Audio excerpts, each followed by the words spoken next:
Episode 28 Gengsi Tingkat Dewa. Cing cing. Naila sudah mengitari dapur, kamar, dan ruang tengah untuk mencari kucingnya. Namun akhirnya ia justru melihat kucing itu di teras, sedang dipangku oleh Atlas. Nah, ini dia, gumam Naila. Lo nyariin gue? Atlas menaikkan alisnya. Is, pede amat lo. Gue lagi nyariin si kucing, sahut Naila. Sini. Ia mengambil alih kucing kecil itu dari pangkuan Atlas, kemudian mulai memberi makanan yang sudah disiapkannya. Udah dikasih nama belum? Tanya Atlas. Belum, jawab Naila. Ada ide nggak? Atlas jadi ikutan berpikir. Gimana kalau kasih nama Harry Potter? Masa Harry Potter sih? Terus cara manggilnya gimana? Harry Potter? Harry Potter? Bikin belibet? Sanggah Naila. Kalau Pussy? Ih, itu nama udah pasaran banget. Kalau Puspa? Puspa? Judul lagu ST12? Enggak ah. Atlas tersenyum kecut ketika idenya ditolak mentah-mentah oleh Naila sebanyak 3 kali berturut-turut. Tadi minta saran, dikasih saran malah ditolak mulu, sungut Atlas. Naila mulai senyum-senyum sendiri saat kepikiran sesuatu. Kayaknya gue udah tahu deh mau kasih nama siapa. Apa? Atlas bertanya sungguh-sungguh. Ada deh. Mau tahu aja atau mau banget? Naila mendelik jahil. Atlas menahan gemas melihat wajah gadis itu. Gak usah cari perkara deh, masih pagi nih. Cepetan kasih tahu. Desak Atlas. Namanya adalah... Naila sengaja mengambil jeda beberapa saat agar Atlas semakin penasaran. Zafran, ucapnya kemudian. Atlas kontak terbelalak. Tapi Naila justru asik bicara dengan kucing itu sambil mengelus bulunya dengan lembut. Makan yang banyak ya Zafran, biar cepet gede. Sengaja banget mau cari masalah ya? Atlas terbelalak matanya pada Naila, meski bibirnya tetap saja membiasakan senyum samar. Tidak bisa benar-benar marah. Ngapain harus pakai nama bokap gue sih? Lah, emang yang punya nama Zafran cuma bokap lu doang? Banyak kali. Ganti. Enggak. Naila membantah dengan tegas. Orang namanya cocok buat kucing ini kok. Naila kembali bicara dengan kucing itu. Zafran, Zafran. Miau. Kucing itu mengeluarkan suara pelan. Tuh, dia nyaut kan? Itu artinya dia suka sama namanya. Fix, namanya Zafran ya. Naila menggendong kucing itu lagi. Ayo kita masuk lagi. Zafran, kamu gak boleh keluyuran kemana-mana ya. Atlas bangkit berdiri, hendak menyusul Naila untuk melanjutkan perdebatan itu. Tapi Billy dan Yuda lebih dulu keluar dan menghalangi langkahnya. Hari ini jadi bikin gapura kan? Ujar Yuda. Iya. Atlas menyahut lirih. Fatir mana? Bentar. Tampak Fatir yang baru keluar dari kamar mandi. Masih pakai handuk. Fatir, bisa gak sih kalau keluar dari kamar mandi itu pakai pakaian yang lengkap? Ternoda mata gue ngelihat badan kerempeng lo. Sewot Reva yang saat itu sedang menyapu. Ternoda apa tergoda? Balas Fatir. Buruan masuk kamar sana. Atau mau gue pukul pakai sapu? Kejam Reva. Ini cewek udah kayak emak-emak, udah cerewet, suka mukul lagi. Fatir memilih berlalu masuk kamar dan kembali lagi dengan pakaian yang sudah lengkap, tapi masih sibuk menyisir rambut gondrongnya yang lembab itu.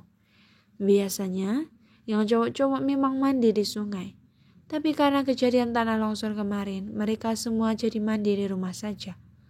Plak! Ah! Fatir mengadu kesakitan ketika Reva tiba-tiba memukul pinggangnya dengan sapu. Salah gue apaan sih, Rev? Gue habis nyapu, lu enak-enakan nyisir rambut gondrong itu di sini. Mana rontok lagi. Dumel Reva. Boy, ayo cabut boy. Daripada keburu mampus gue di sini. Fatir langsung memilih kabur bersama cowok-cowok lainnya. Hari itu kegiatan mereka adalah membuat gapura gerbang masuk desa, yang sekaligus menjadi hadiah kenang-kenangan mereka untuk desa itu. Kegiatan itu hanya dilakukan oleh cowok-cowok saja, dengan dibantu oleh warga yang lainnya.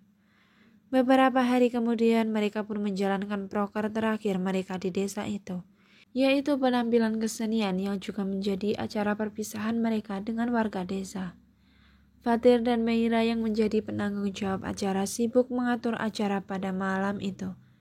Selain pementasan drama Rora Jonggrang yang dimainkan oleh Reva, Billy, Yuda, Salsa, dan yang lainnya, acara itu juga dimeriahkan oleh penampilan-penampilan kesenian dari remaja-remaja desa yang telah dilatih oleh Fatir selama 2 minggu terakhir.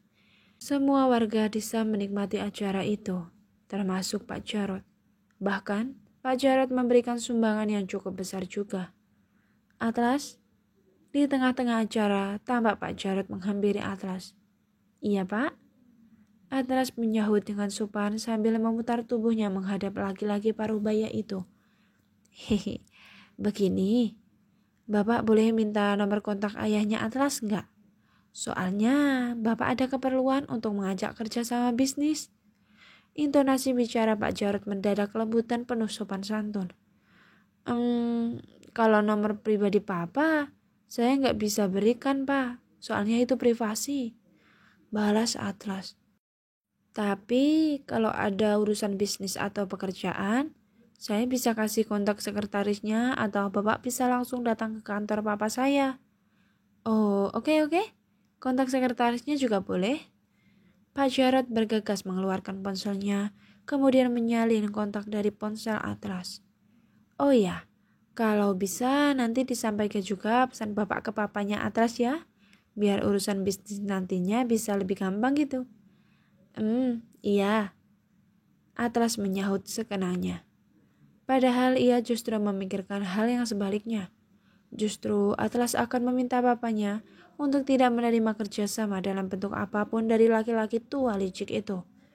Setelah Pak Jarot berlalu pergi, Atlas pun menghampiri Naila yang memperhatikannya sedari tadi.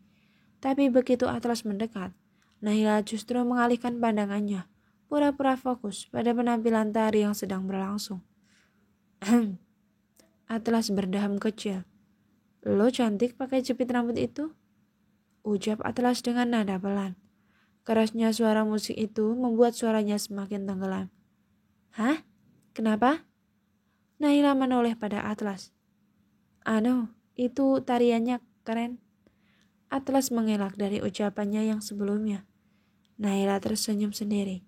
Padahal tadinya ia sudah dengar ucapan Atlas dengan jelas. Ia pura-pura tidak mendengar hanya untuk menguji tingkat kegengsian laki-laki itu saja. Dan ternyata gengsinya memang selangit. Nai. Darah Naila berdesir ketika Atlas menyebut namanya lagi. Sebenarnya, sedari tadi jantungnya sudah berdegup tidak karuan. Ditambah lagi setelah Atlas memujinya cantik tadi. Apa kali ini Atlas juga akan mengungkapkan perasaannya pada Naila? Lo belum nyetor laporan penyelesaian poker ke gue kan ya? Ujar Atlas yang kontan membuat degup jantung Naila menjadi anyam. Gadis itu langsung tersenyum kecut. Apaan sih lo? Gak sih banget. Di acara beginian masih aja ngebahas soal laporan. Naila mendumel kesal. Lebih tepatnya menunjukkan kekecewaannya. Lah, Atlas mengernyit bingung. Terus emangnya harus bahas soal apaan? Tahu, pikir aja sendiri. Naila memilih berlalu daripada kepalang malu berharap lebih pada laki-laki pengadut gengsi tingkat dewa seperti Atlas. Atlas tersenyum sendiri, melihat Naila yang merajuk. Siapa bilang Atlas tidak peka dengan apa yang ada di benak dan di hati Naila? Atlas hanya mencari waktu yang tepat, yang jelas bukan di desa itu, bukan dalam masa KKN itu. Cie, nonton sampai akhir ya? Terima kasih. Jangan lupa dukung channel ini dengan cara like, komen, subscribe, dan share ke teman-teman juga sosial media kalian. Sampai jumpa di video selanjutnya. Bye!